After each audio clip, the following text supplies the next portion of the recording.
Asia will become the world's largest energy consumer within the next 2 decades, using more than half the world's energy supply, with far-reaching consequences for the environment, social equity and global energy markets.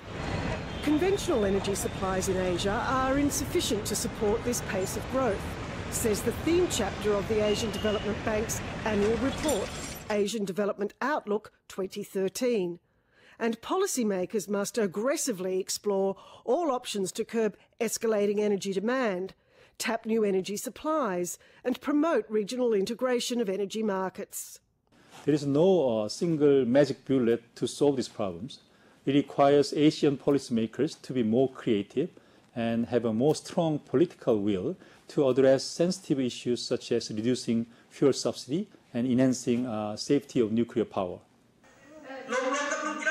Electricity in Asia is often a middle-class luxury, and while demand grows, vast numbers of the Asia-Pacific's poorest citizens still live without electricity, often relying instead on traditional biomass fuels, bad for the environment and bad for health.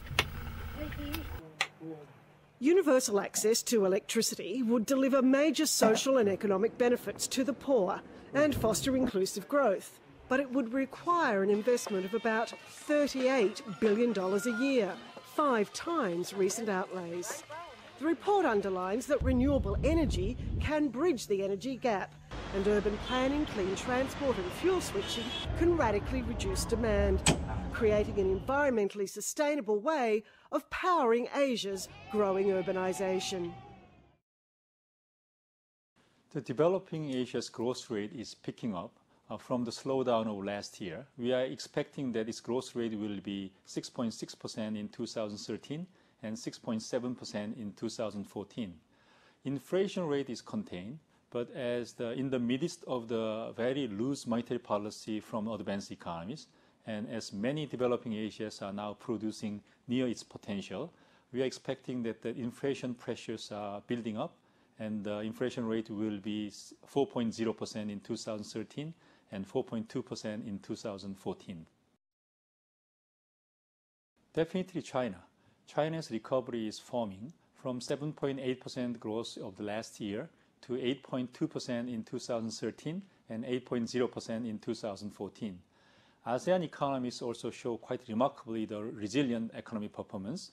Its growth rate is expected to be mid 5% in the next 2 years, and we are expecting their strong performance will continue in anticipation of the 2015 ASEAN Economic Community integration. This time, the downside risk is more political. Political difficulties in handling debt ceilings in the United States and handling austerity fatigue in Europe, which may derail some of the reform effort in southern European countries, and also simmering the border dispute in Asia and the political uncertainty in the Middle East are the downside risk.